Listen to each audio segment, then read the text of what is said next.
स्वागत है आपका सत्यहिंदी.com के खास कार्यक्रम सुनिए सच में, जहां पर मैं लेकर आती हूं आपके लिए दिन भर की 5 बड़ी खबरों का विश्लेषण। तो चलिए शुरुआत करते हैं आज की हेडलाइन से। संविधान दिवस पर मोदी को याद आया वंशवाद, कांग्रेस को घेरा। गुड्डू जमाली ने भी छोड़ी बीएसपी, चुनाव से पहले मायावती को एक और झटका। प्रयागराज में दलित परिवार के 4 लोगों की हत्या, नाबालिग से बलात्कार। किसान आंदोलन का 1 साल पूरा, एमएसपी की मांग पर तेज होगा आंदोलन। फिर बजी खतरे की घंटी, दक्षिण अफ्रीका में कोरोना के वेरिएंट से भारत में अलर्ट। चलिए शुरुआत करते हैं हमारी आज की पहली बड़ी खबर से, और वो खबर जुड़ी हुई है संविधान दिवस से।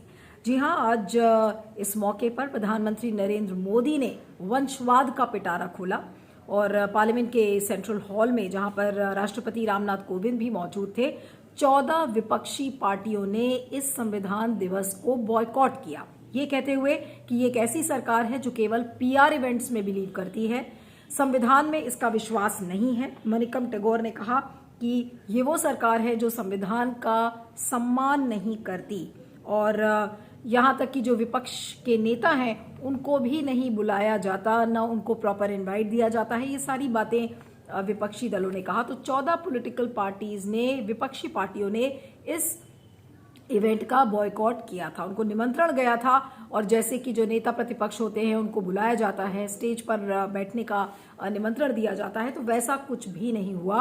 और इसीलिए इन सारी विपक्षी पार्टियों ने ठीक एक दिन बाद, जब मल्लिकार्जुन खड़गे ने एक स्ट्रैटेजी मीट कल बुलाई थी कि जो आने वाला जो विंटर सेशन है उसमें क्या रणनीति अपनाएंगे, तो आज संविधान दिवस को बॉयकॉट किया सारी विपक्षी पार्टियों ने। लेकिन ये जानना महत्वपूर्ण होगा कि जो आज का संविधान दिवस का मौका था, प्रधानमंत्री नरेंद्र मोदी ने एक बार फिर से कांग्रेस को घेरने की कोशिश किया है, और वो ये कह के कि वंशवाद एक बहुत बड़ा खतरा है लोकतंत्र के लिए। और कांग्रेस को घेरते हुए उन्होंने कहा कि ये जो डिनेस्टी पॉलिटिक्स है, ये डिनेस्टी पॉलिटिक्स में जो विश्वास रखता है उससे लोकतंत्र हमारा आगे नहीं बढ़ता। और उन्होंने कहा कि बिना किसी पार्टी का नाम लिए, उन्होंने कहा कि जो पार्टी फॉर द फैमिली है, बाय द पीपल है। और फिर बाद में मोदी जी ने कहा कि क्या मुझे आगे बोलने की जरूरत है।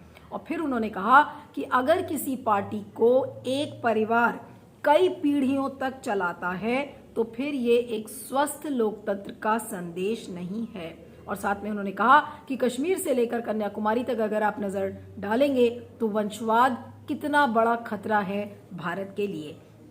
उन्होंने कहा कि जो डिनेस्टिक पॉलिटिक्स है, यानी कि जो वंशवाद की जो राजनीति है, वो उन लोगों को के लिए चिंता का विषय है जो संविधान में आस्था रखते हैं, जो संविधान का सम्मान करते हैं। ये उन लोगों के लिए एक खतरे की बात है, और इस दिशा में भारत शायद संकट से गुजर रहा है, ऐसा प्रधानमंत्री नरेंद्र मोदी ने बोला।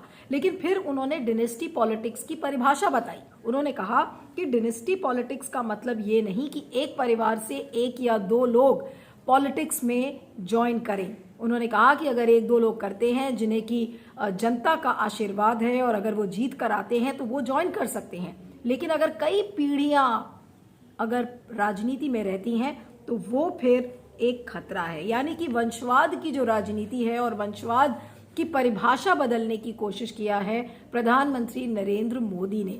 ऑब्जेक्टिव क्या था कि एक सिरे से कांग्रेस को घेरना, और कांग्रेस ने अभी हाल में तमाम मुद्दों पर सरकार को घेरने की कोशिश किया है। तो संविधान दिवस के दिन प्रधानमंत्री नरेंद्र मोदी ने यह भी कहा कि आज एक ऐसा दिन है जिस दिन लोग बीआर अंबेडकर को याद करते हैं, और ये सारी विपक्षी पार्टीज क्यों विरोध कर रही हैं मुझे नहीं समझ में आ रहा है। आज का दिन बीआर अंबेडकर का सम्मान करने का दिन था। और साथ में उन्होंने कॉन्स्टिट्यूशन के बारे में बताया कि सबसे लंबा संविधान भारत का है, जिसमें कि 22 हिस्से हैं, 395 आर्टिकल्स हैं, 8 शेड्यूल्स हैं, ये सारी चीजों को गिनाया। लेकिन साथ में राजनीति से अलग नहीं था संविधान दिवस, और राजनीतिक संकेत प्रधानमंत्री नरेंद्र मोदी ने दिया। और ये इस बात का संकेत है कि जो एजेंडा है विंटर सेशन ऑफ पार्लियामेंट का, वो तय हो गया है। विपक्षी पार्टीज ने पूरी तरीके से इस इवेंट को बॉयकॉट किया, और प्रधानमंत्री नरेंद्र मोदी ने करारा हमला किया कांग्रेस पर। यानी कि आने वाले जो दिन हैं वो पूरे तकरार भरे होंगे, और जो तमाम इश्यूज को जिस तरीके से विपक्ष उठाएगी, तो देखना ये होगा कि कितना बिजनेस इस बार संसद के अंदर होता है, जो लेजिस्लेटिव बिजनेस है, और उसके साथ साथ विपक्षी पार्टीज की कितनी मांगों पर डिस्कशन होती है, कितने बिल्स पास होते हैं, ये देखना होगा। लेकिन 2-3 बातें आज के संविधान दिवस के इवेंट से जो क्लियर हुई वो ये था कि जो आने वाला विंटर सेशन वो बहुत गर्म होगा, उसका टेम्परेचर बहुत हाई होगा। दूसरा, ये वंशवाद की परिभाषा बदलते हुए नजर आ रहे हैं प्रधानमंत्री नरेंद्र मोदी, और कई लोग तो ये भी कह रहे हैं कि ये तो ठीक उसी तरह है जैसे कंगना रनावत ने बोल दिया कि देखिए असली आज़ादी तो 2014 में आई थी, और वो हमें 1947 में मिली थी वो भीख की आज़ादी थी। तो आज उसी तरीके से डिनेस्टी पॉलिटिक्स का जो डेफिनेशन है उसको प्रधानमंत्री नरेंद्र मोदी अपने पॉलिटिकल कन्वीनियंस के हिसाब से बदलने की कोशिश कर रहे हैं। लेकिन डिनेस्टी पॉलिटिक्स की असली परिभाषा क्या है ये सब जानते हैं, और डिनेस्टी पॉलिटिक्स की परिभाषा को बदलकर ऑपोजिशन को घेरने की कोशिश कर रहे हैं। लेकिन आने वाला जो विंटर सेशन है वो काफ़ी तकरार भरा होगा, और विपक्ष किसी भी मुद्दे पर चुप बैठने वाला नहीं है, और स्पेशली तब जबकि कृषि कानून सरकार ने वापस ले लिए हैं। तमाम और भी मुद्दे हैं, चाहे वो चाइनीज इंट्रूजन को लेकर हो, चाहे बढ़ती तेल की कीमतें हों, तमाम इश्यूज हैं, पेगासस का इशू है, और वो सारे इश्यूज हैं, राफेल का मुद्दा है, बहुत सारे इश्यूज ऐसे हैं जिस पर सरकार को घेरने की तैयारी में है विपक्ष। लेकिन प्रधानमंत्री नरेंद्र मोदी जिस तरीके से वंशवाद की परिभाषा बदल रहे हैं, ऐसा लगता है कि कई चीज़ों की परिभाषा ये सरकार बदलने की कोशिश कर रही है, चाहे वो अंग्रेजी में वंशवाद की परिभाषा हो, या फिर आज़ादी की हो, या फिर इतिहास की हो। तमाम चीज़ों को अपने पॉलिटिकल कन्वीनियंस के हिसाब से ये सरकार बदलने की कोशिश कर रही है।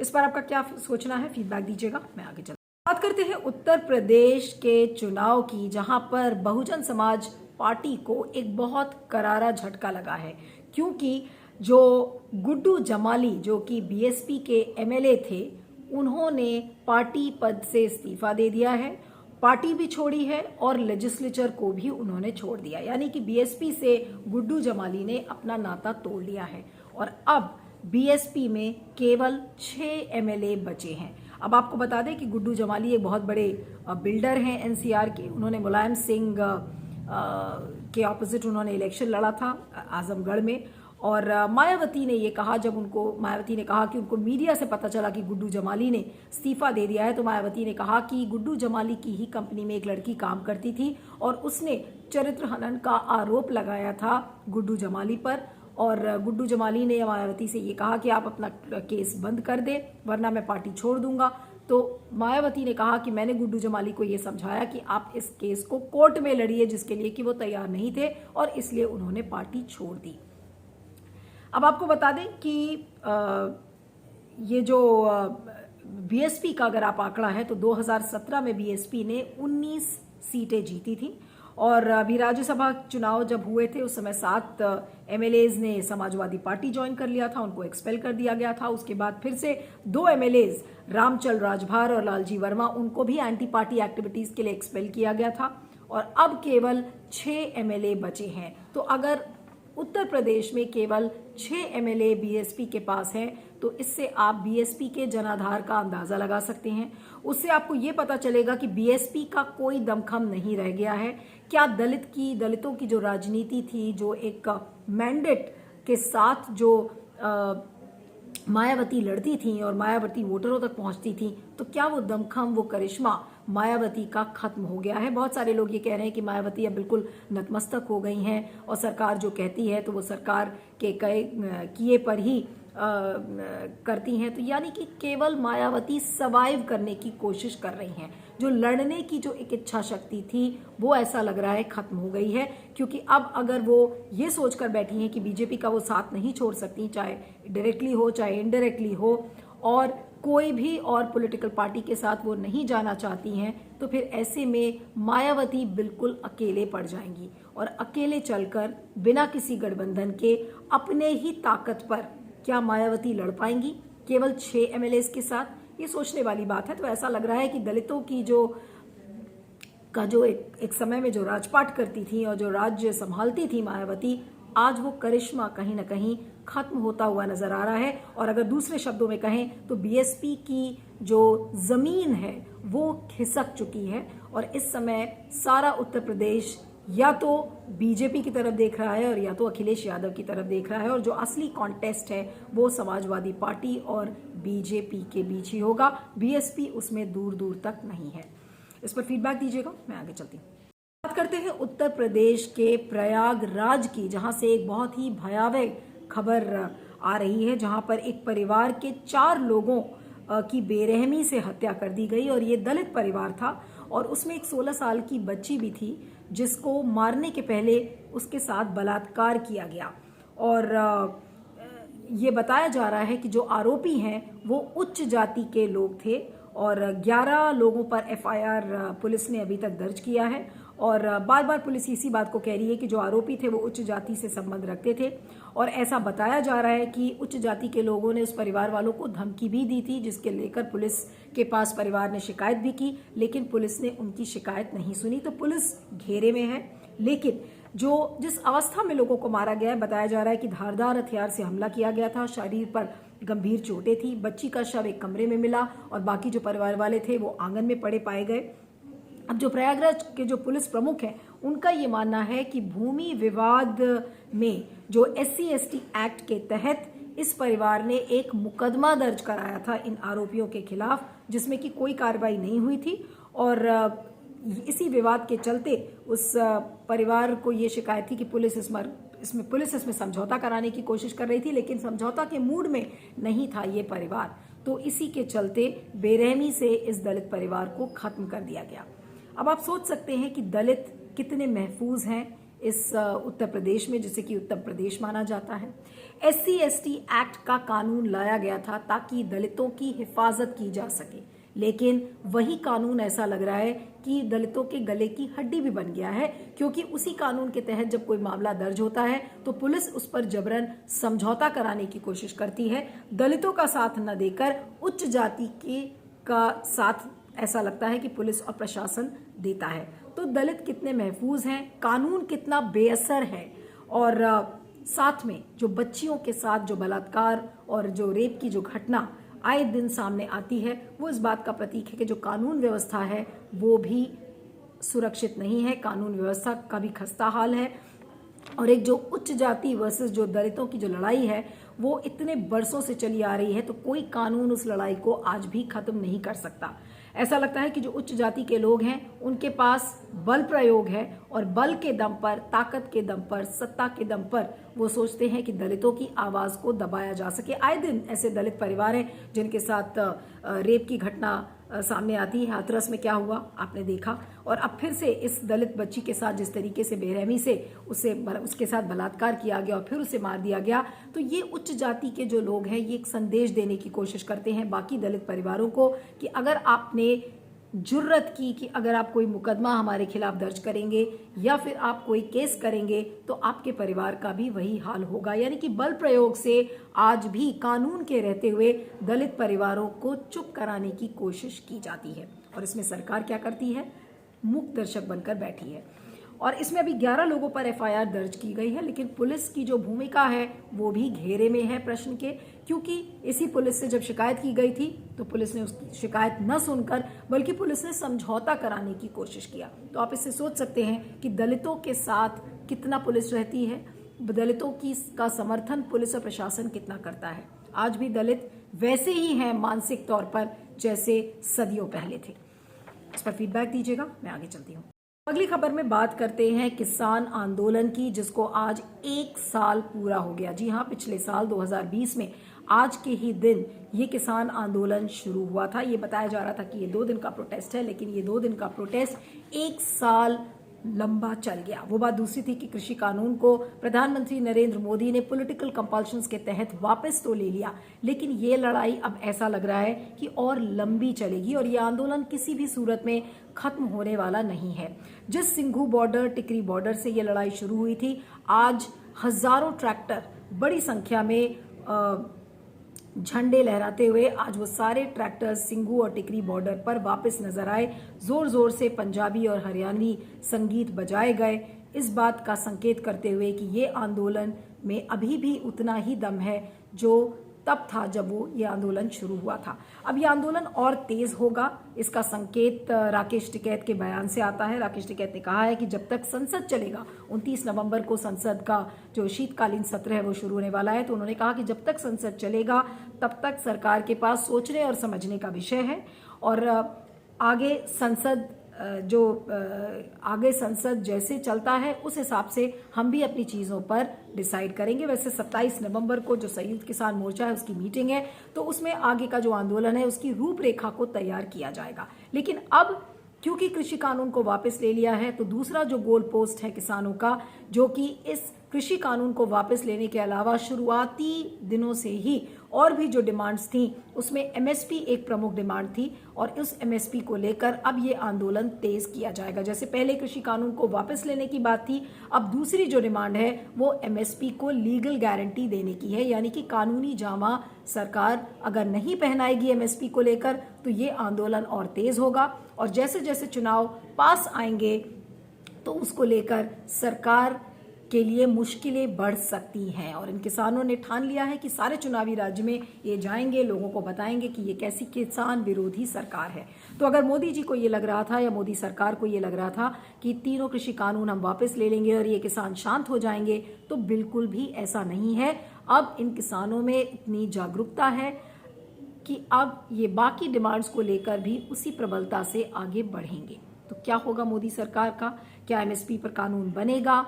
क्या उस पर चर्चा होगी? क्या किसानों से बातचीत की जाएगी? ये सारे बड़े सवाल हैं, ये आने वाले कुछ दिनों में पता चलेगा। 29 नवंबर से संसद का सत्र शुरू हो रहा है, उसमें देखना होगा कि किसान और सरकार दोनों आमने सामने रहते हैं या फिर एक टेबल पर आकर बातचीत करते हैं।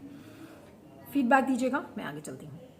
आखिरी खबर में बात करते हैं कोरोना वायरस की, जिसको लेकर लोगों ने भारत में ये सोचा कि अब कोरोना खत्म हो गया है, लेकिन आज एक बार फिर से दहशत का माहौल शुरू हो गया।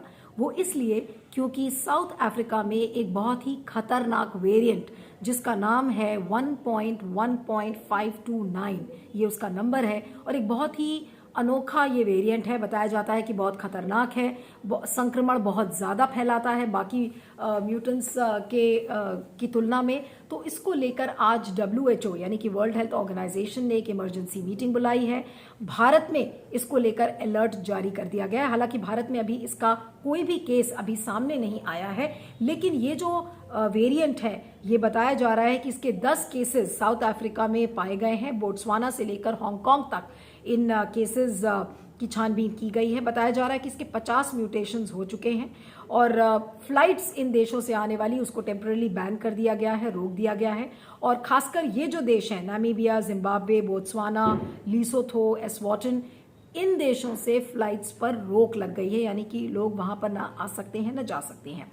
अब ये बोला जा रहा है कि क्या वैक्सीन असरदार होंगी इन वेरिएंट्स पे, इसको लेकर अभी लोगों के मन में एक अजीब सी एक बेचैनी है कि अगर वैक्सीनेटेड हैं लोग तो क्या इस म्यूटेंट पर, क्या इस वेरिएंट पर असर होगा वैक्सीन्स का, और कितना सिवियर है ये जो वेरिएंट है। ये सारे सवाल लोगों के सामने हैं, लेकिन हेल्थ एक्सपर्ट्स का मानना है कि अभी आने वाले दिनों में जब इस वेरिएंट पर और ज़्यादा रिसर्च होगी तब पता चलेगा। लेकिन फिलहाल हम उतना ही कर सकते हैं कि जो कोविड अप्रोप्रिएट बिहेवियर है, जैसे कि सैनिटाइज करना, मास्क पहनना और सोशल डिस्टेंसिंग मेंटेन करना, बहुत ज़्यादा बड़ी गैदरिंग्स में ना जाना, हम उतना ही कर सकते हैं। लेकिन सवाल ये उठता है कि सरकार इसके लिए कितनी तैयार है, क्योंकि बूस्टर शॉट्स को लेकर तमाम सवाल खड़े किए जा रहे हैं। कल दिल्ली हाईकोर्ट ने भी केंद्र सरकार से पूछा कि आप बूस्टर शॉट्स का जो आपका प्रपोज प्लान है वो क्या है, और आपने अभी सोचना भी नहीं शुरू किया है। बाकी जो यूरोप है और अमेरिका जैसे देशों में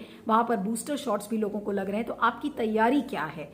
तो बूस्टर शॉट्स को लेकर अभी हमारी सरकार की तरफ से कोई बयान नहीं आया है। तो यानी कि तैयारी, अगर ये तीसरी लहर आ जाती है तो मोदी सरकार पूरी तरीके से अभी तैयार नहीं है, क्योंकि उसका ये कहना है कि जो उसकी अभी प्राथमिकता है वो ज़्यादा से ज़्यादा लोगों का टीकाकरण है। अभी फर्स्ट डोज भी बहुत ज़्यादा लोगों को नहीं लगी है, दूसरी डोज की तो आप बात ही मत करिए। तो जब टीकाकरण की गति जब इतनी धीमी है तो आप बूस्टर शॉट्स के बारे में कैसे सोचेंगे? लेकिन दिल्ली हाईकोर्ट ने कल क्या कहा कि बूस्टर शॉट्स के बारे में सोचने का जो आधार है वो इकोनॉमिक्स नहीं हो सकता है, आपको प्रैक्टिकल होकर सोचना पड़ेगा। तो सवाल ये उठ रहा है कि अब फिर से चुनाव आ रहा है, क्या आप फिर से रैलीज में भीड़ बढ़ाएंगे? जैसे पिछली बार दूसरी लहर के समय हमने कुंभ देखा था, उसके पहले जो चुनावी रैलीज थी उसमें क्या कुछ हुआ। मोदी सरकार ने ये कहा कि हम पूरी तरह से तैयार हैं, लेकिन फिर आपने देखा कि किस तरीके से ऑक्सीजन का संकट हुआ और किस तरीके से लाशों का ढेर लग गया था। तो लोगों को मन में यही डर है कि कहीं जो दूसरी लहर में हुआ था, भारत कहीं तीसरी लहर की चपेट में ना आ जाए। और सबसे बड़ा सवाल,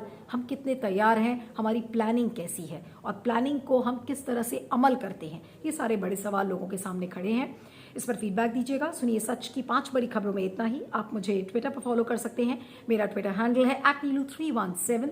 आप देखते रहिएगा सुनिए सच और बने रहिएगा सत्य हिंदी के साथ। Thank you so much.